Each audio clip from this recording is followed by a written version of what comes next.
Well, welcome back, ladies and gentlemen, to the Speakeasy Drink Better podcast. I am your host, John Adkins, with my partners, Alex and Edelweiss Brasio. We're here in the beautiful B-Bar Speakeasy. We're not in Tennessee, but we'll be tasting Tennessee whiskey. I like that, too. I think we're going to taste some Tennessee whiskey tonight, so we're going to travel to Tennessee. I knew I was going to hook it in. I'm so glad that Alex did it for me. Anyway, guys, this is our second barrel pick. This is exciting. Welcome back in, ladies and gentlemen. This is episode number, I don't even know at this point, 7, 6, whatever. 6, 7, yeah. We're getting there. We're getting pretty soon it'll be double digits. We're getting there. Hopefully you guys are still vibing with us and hanging in and having fun with what we're doing. This week we get to pick a really special barrel. Again, real quick, shout out Bottle Republic. Thank you so much for allowing us to pick another barrel. That Angel's End we picked was wonderful. If you guys got to watch that episode, you got to see how much fun we had. But I thought we might do a little bit more of a rapid fire round this time. So as we start to taste, we are going to talk a little bit about Uncle Dearest, the history.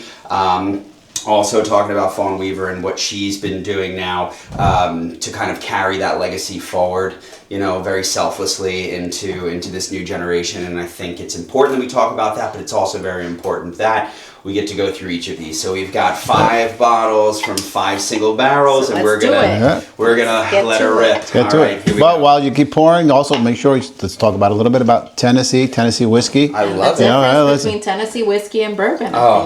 So Tennessee whiskey and bourbon, you can make bourbon in Tennessee, of course, as long as it comes from the United States. It's made with 51% corn. It's aged for minimum 2 years in new charred American white oak barrels, and it's bottled to at least 40% ABV. You can have whiskey. You can have bourbon whiskey, okay? Exactly. We talked about this in a previous episode where we were saying how bourbon doesn't necessarily have to come from Kentucky. So again, if you don't remember, go back and watch the episode, but Tennessee whiskey. And what we're drinking right now is very much a bourbon style whiskey, right? Yeah. But Tennessee whiskey is required of something slightly different. It's called the Lincoln County method, okay? Yep. Do you guys know what that is? Yep.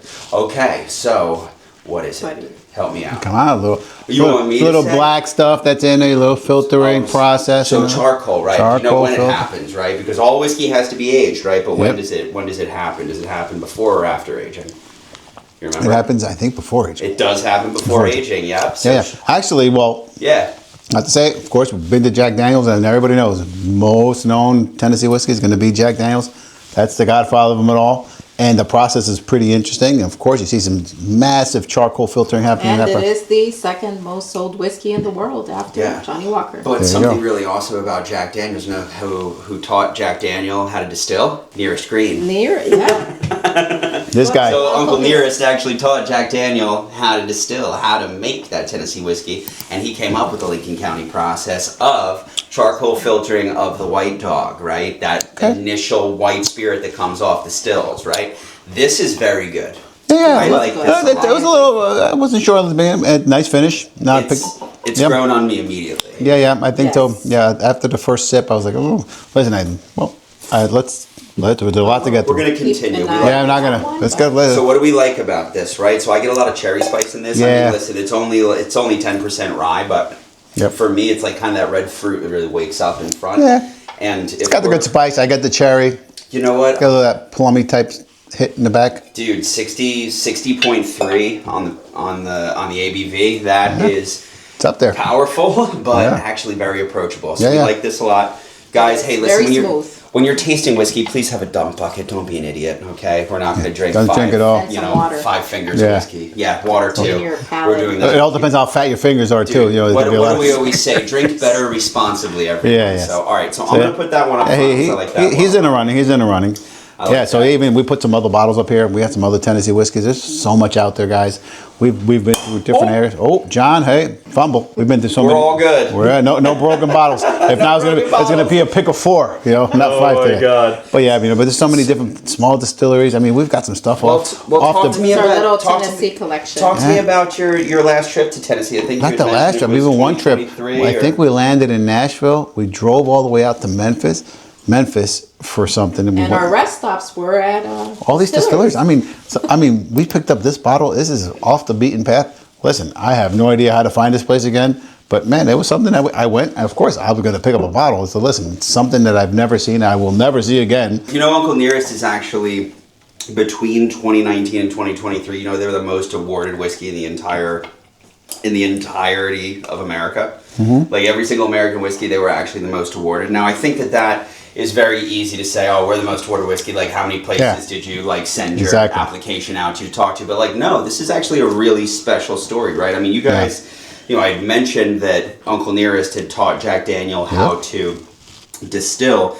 But, you know, I think it's really important that we highlight the fact that Nearest Green was actually like the first recorded African-American distiller, the first known African-American distiller in the United States, an enslaved man who became a master distiller. In fact, the first master distiller for Jack Daniel's distillery. That's pretty incredible. This is a lot more approachable than the first one, actually. You like this one? This is actually hotter, so you're coming in at like 60.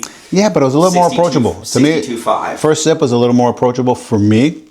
Maybe not as heavy finish, but no, pretty good. This is a very ethereal one. I almost get like like pumpkin pie kind of happening, which is like really weird, but there's like this savory kind of back end note to it that's really nice. I still like the first one better, so my pick would be actually to go ahead and I have to agree with John on this. All right, one. Sorry, man. I'm all right. Listen, hey, you guys. Hotter is not always better. Listen, and as soon I like as it hot. Apple pie, I could totally. You picked it up. Was getting, that's part of it. You know, any kind of spice pie. I think Thanksgiving in these bottles, and I think they're really awesome. So now, as a blender, right? You have to take the best of the stock and the reserves that you have and be able to put together an ensemble that's going to please your palate, but not only just your palate, but be true to your whiskey and true to what your customers are looking for. So these are all going to be very different, right? Because depending on where they are in the rick house, depending on, you know... But it also depends on the customer, right? Yeah, at the end of the day, if you want something more approachable or something that's very specific, I mean... Especially if you're getting to more of a single barrel, you're going to get to somebody who's going to want something a little bit more distinct. Of course, something off the shelf, Are you trying to please the masses, or are you trying to please a particular type of palate, with a higher quality product? Yeah, and I feel like bourbon producers, especially bourbon producers that are secondarily aging, right, or secondary resting in different types of barrels, I think that you're going after flavor in those regards, and I think that can be really good. But I also think that, at least for me, I'm much more interested in the purity of the spirit as it comes off the still, goes into the barrel, and gets dumped into the bottles. That's it. This is it. So like for me, unfiltered barrel proof is always what I'm looking for. So that's why I like, that's what I like about this a lot. I mean, we're looking at an exit proof of 123. So they're all up there. 124, 123. They're up there. They're good proofs. So we're liking. This is number 3. Number 3. Yeah. I really like this. This is spicy. Got a touch of menthol in it. I get some kind of interesting raspberry notes. Yeah, all these are going to be I got a little menthol now when you mentioned it. I get it. I get that hit. That's so funny, right? Yeah, when somebody says it, somebody nails it. Yeah. Yeah, it's interesting. Menthol with a little different profile. Yeah, slightly different. Again, slightly higher ABV, slightly higher proof, and that can do a lot, right? Yeah, very good. So I'm a fan of this one too. So we'll leave this. All right, we'll leave those front. two. That's cool. Yeah, listen, 2. But anyways, do me a favor. Talk to me a little bit about your experience in Tennessee and what you've. Keep pouring. Let's go. Me? Yeah, well, pass it over. Speaker talk. Let's go, John. Right, so we got work to do here. Give me a little bit of background on your experience and kind of what you really enjoyed most about visiting the state and experiencing the whiskey. If I'm gonna be super forthright and honest, I would have to say 3 things about Tennessee that I love. Okay. The people, the food, yes, and the whiskey. Okay, so people, food, whiskey. The people, and we've been to Tennessee a couple of times, and every time I you know what? I want to move to Tennessee. Every time we've been, I'm like, why don't we live here? I could live in East Nashville. No. Not East Nashville. I'm going to give you something. We love Memphis. Go to Memphis. I like Memphis barbecue. No. Memphis is a place that always had a bad rap. I'm telling you, we've been to Memphis a couple times, and the people have been spectacular. Spectacular. Spectacular aside food. From that, yes, the barbecue is amazing. And we all know that every May, what happens in May every year in Memphis? Memphis in May. Barbecue competition. Memphis in May. No, Memphis in May is the biggest barbecue competition in the world. In the world, every year. It's held in May. It's over a week. This is like the mecca of barbecue. Yeah. This is it. Well, I'll tell you what goes better with barbecue than whiskey? That's it. Exactly. I thought Right. you were asking what goes better with whiskey. So yeah, the food, their barbecue, whiskey. We went to aside from obviously Jack Daniel's, which is the most sold preeminent. whiskey in the world, super famous. Who doesn't know Jack Daniel's? There's a bunch of other like amazing distilleries in Tennessee. Small little places. Even this Dominic, one. Dominic. this Stable Reserve. We found this in Franklin. Right outside of Nashville, there's a town called Franklin, beautiful little town. I mean, we stopped in this place. Listen, any place I'm stopping, if they're baking something, we're gonna pick up a bottle. Listen, it's not always gonna be the most perfect bourbon, but I think sometimes it's more about And the it's store. not necessarily going to be bourbon either. Or a whiskey, But whatever. the idea But is the idea is listen. I went to this fine. place. We found this place, and we're gonna try something different. You got to give it a try. And listen, they're all trying to perfect something. Listen, it might not be perfect today, but it's a process. It's an art of love with them. So So, speaking of, what do we think of number 4? I mean, honestly, I love it. It's a little bit intense for me though, so it's a little bit disjointed. So I'm gonna pull this one back too. Yeah. Just in my personal opinion. I'm getting that. I feel we have better ones. And I think I'm feeling that like I'm getting a good start, and I'm getting it's like transitioning to something that I'm disliking. So it's a Jekyll and Hyde moment here with this one. I feel that. Sounds Yeah, like I feel hate. that. I feel that. Yeah, all right. So we've got one more left to try, and like hopefully we will be 3 in and then 1 out. So let's see what happens here. Edelweiss, I'm gonna ask you to pour this one. Oh, actually. Oh, you Do got the some, honors. yeah. Yeah, Sounds like absolutely. You're fun. gonna do the honor. Yeah, I'm gonna yeah, pour so- this out of here for me, and we'll get going. So. All right, we're gonna start.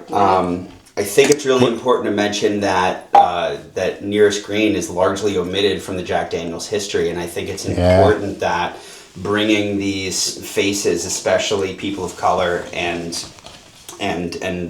artisans that have existed throughout time but have been largely lost to history because of their place in society or whatever the case. I mean, it's incredibly important that we have this conversation and also bring this to the forefront, because if there was no Nearest Green, there would be no Jack Daniel's. Exactly. And you Right. say that, and we actually had the privilege to visit Uncle Nearest. We did. Yes, You did. we What'd you did. think? It okay, was- so I'm why are telling- we talking about this guy? And I'm telling We you, were waiting to We were hurry waiting, to well, let let's our say audience know something. that Let's we talk have about been it. to Uncle talk about Nearest. an amazing property. They tell the story. Of course. Where are they? Are they in Lynchburg? Are they in Gatlinburg? Where are they at? They are right outside, so it's about a 15 minute Yeah. ride from the Jack Daniel's distillery in Lynchburg. You Lynchburg. drive. It's actually on your way back To Nashville. Nashville. Oh, I really So like of this. course- Beautiful had to property. pay a Beautiful, visit. beautiful. I mean, they really did a top-notch job to really present the bourbon or the whiskey. Sorry, apologize. Yeah, the whiskey, But sorry, Tennessee whiskey, But Tennessee yeah. whiskey. No worries. It's like they really did a spectacular job. It's amazing. You show up there, and I mean, it's They have like a you're brand mind new, blown. like facility. It's, Probably like, a couple years old. Beautiful bar, a tasting bar. Oh, yeah.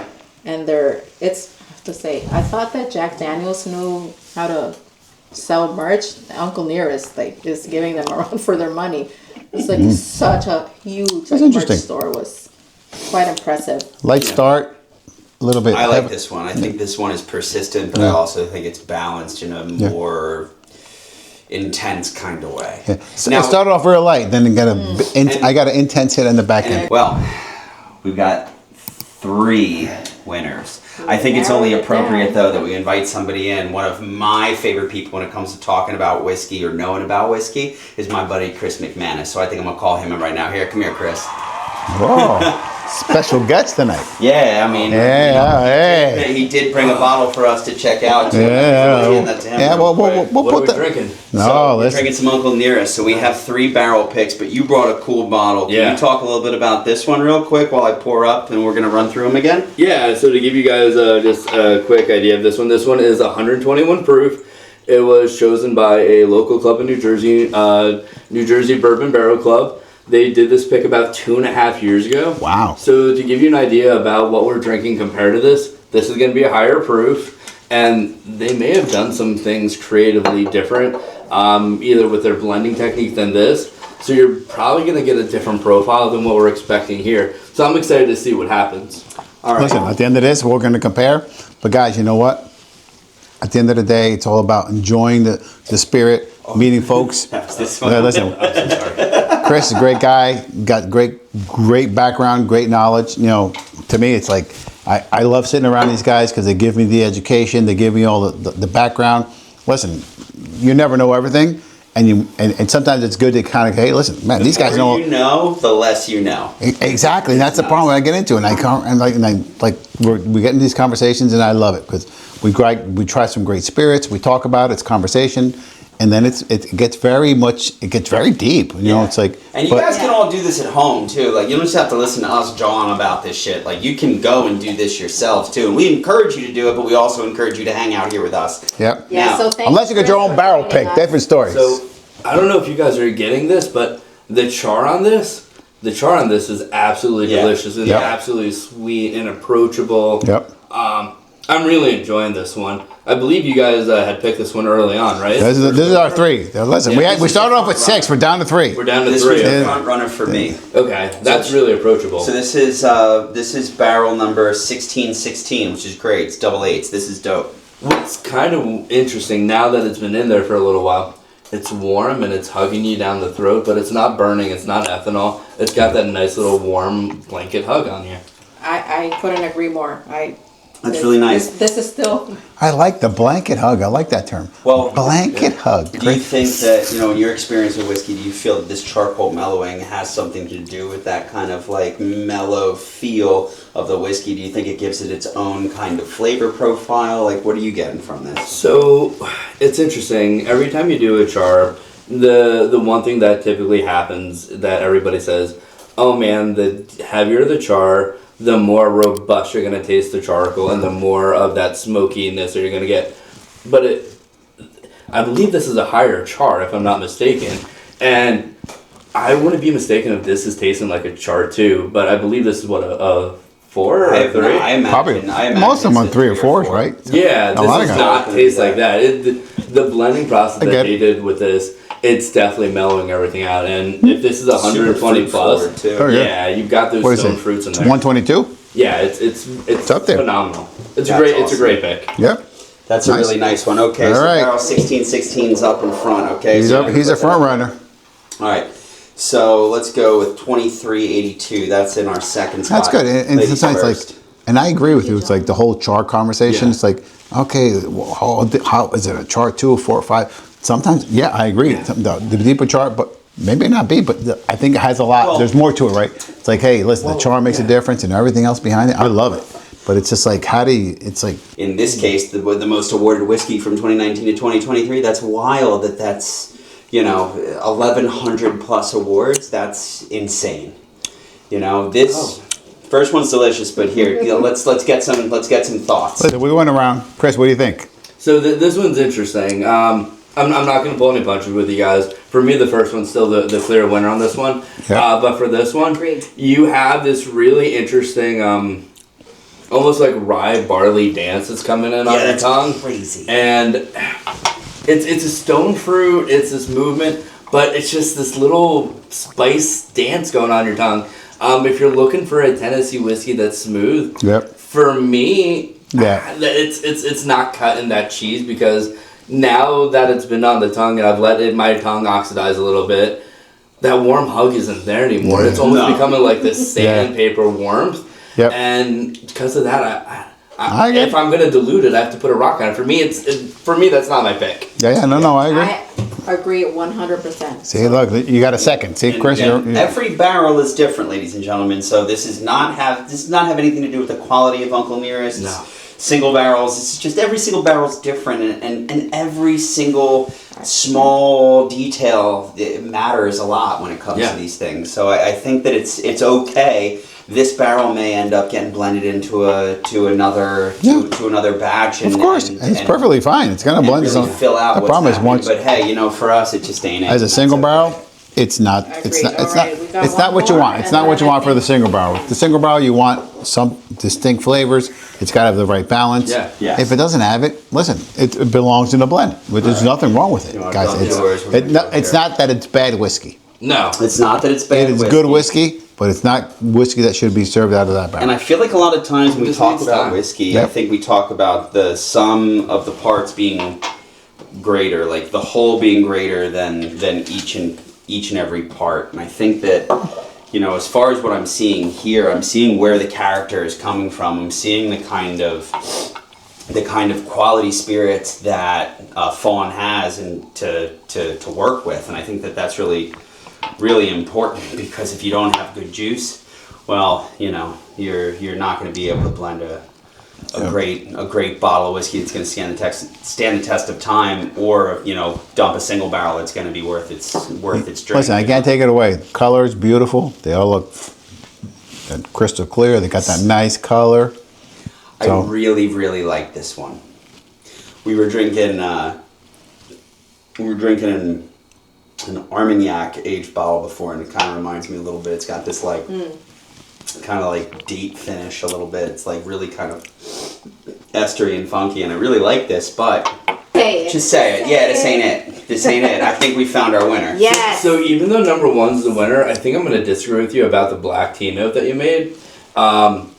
This whiskey right here, it's a memory whiskey for me. And I love it when whiskey triggers a memory. Really? If you are ever around a campfire and you're a little too cold and you're trying to feel a little bit warm and you don't want to go grab some, this is perfect campfire whiskey. It's got the great flavor. It's got the great warmth. It's got the nice notes on the tongue. The rye is really coming out. Yeah, it's got the great fruit notes. But it's making you feel warm in all the right ways. Yep. And it's not overbearing. Oh my God, and I love that you said that. I feel that at the end of the day, the way we drink, we're storytellers, and hearing attach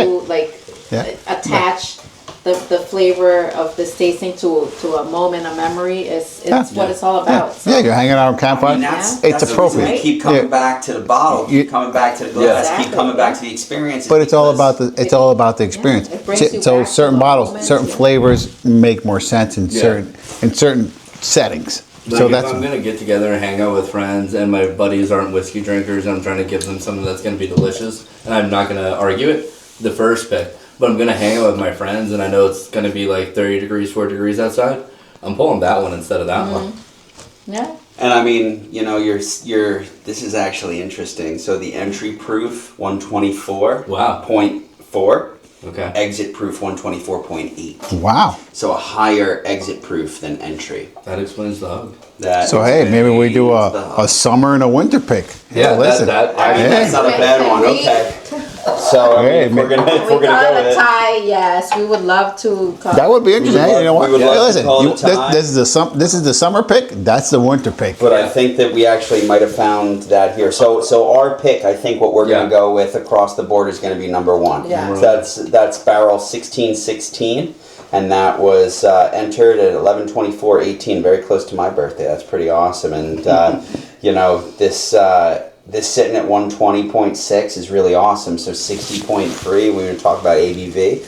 I mean, that is considerably higher than the 40% alcohol required to be called whiskey under the American whiskey laws, right? So for me, I think that this is approachable. It's delicious. And I think we have our winner. I mean, We agree. I love this barrel. At the end of the day, the measurement is that bottle has the least amount left in it. Yeah. I mean, that tells you that What's it tell you? speaks volumes, doesn't it? It's like the rest have a lot more. This is the emptiest bottle. We kept going back to I'm it. going by my majority rules. Yeah, That's I the agree. winner right now. That was a crowd pleaser. Good to the last drop. Oh, wait a second. So Edelweiss, there's something really cool about this flask style bottle, right? Before we adjourn. There you go. Exactly. Before we end the episode, I do want to point out, good point. I loved how these little samples came in a flask style bottle.